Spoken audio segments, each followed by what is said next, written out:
네, 태풍 소식은 잠시 뒤 다시 전해드리겠습니다. 이번에는 코로나19 상황입니다. 확진자 267명 늘었습니다. 나흘 연속 200명대입니다. 사랑제일교회와 8.15 서울 도심 집회 등 기존 집단 감염 관련해서 확진자 계속 나오고 있고요. 또 최근 한 주 동안 전체 국내 발생의 4분의 3 정도가 몰린 수도권을 중심으로 새로운 집단 감염 사례가 급증하고 있습니다. 방역당국은 국민들의 적극적인 방역 참여로 폭발적인 급증 추세는 억제되고 있다면서도 환자 발생 감소세가 뚜렷한 게 아니기 때문에 신규 확진자 수를 더 줄이는 게 급선무라고 강조했습니다. 소규모 집단 감염이 곳곳에서 계속되고 있고 최근 일주간은 감염 경로를 알 수 없는 확진자도 25%나 되어 방역에 어려움을 겪고 있습니다. 네, 또 이번 달까지 중증 환자 전용 병상을 110개 더 마련하기로 했는데 당장 이번 주가 문제입니다.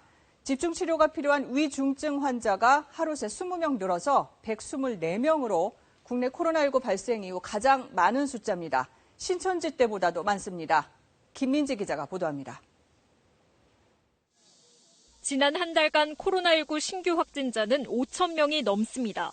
누적 확진자의 4분의 1 이상이 한 달 새 집중된 겁니다. 지난 2, 3월 대구와 경북을 중심으로 한 1차 유행 때도 최대 93명에 그쳤던 위중증 환자 수는 이틀 연속 세 자릿수를 보이며 124명까지 늘어났습니다. 위중증 환자의 80% 이상은 60대지만 40대도 7명, 50대도 12명이 있어 주의가 필요해 보입니다. 증가 속도도 빨라 2주 만에 11배 넘게 급증했습니다. 위중 환자 수가 40명에 달하고 있습니다.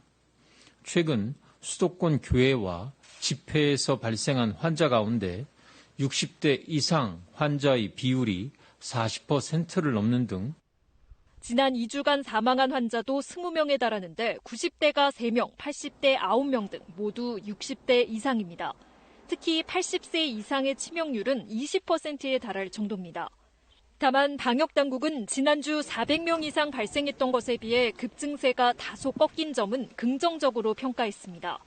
거리두기 강화 조치가 일정 부분 효과를 보이고 있다는 겁니다. 하지만 안심할 상황은 아닙니다. 최근 일주일간 감염 경로를 조사 중인 사례가 4명 중 1명에 달하고 새로운 집단 감염 사례도 연일 이어지고 있습니다. 실내 체육시설과 요양원, 음악학원 등 일상 곳곳에서 나타나고 있습니다. 여전히 그 감염의 위험도가 높은 거는 마스크를 쓸 수 없는 상황이면서 실내에서 밀접한 접촉을 하는 모든 유형에서는 다 발생하고 있습니다. 방역당국은 이번 주 강화된 사회적 거리두기를 통해 일일 신규 확진자 수를 적어도 100명 이하로 줄이는 것이 급선무라고 강조했습니다. KBS 뉴스 김민지입니다.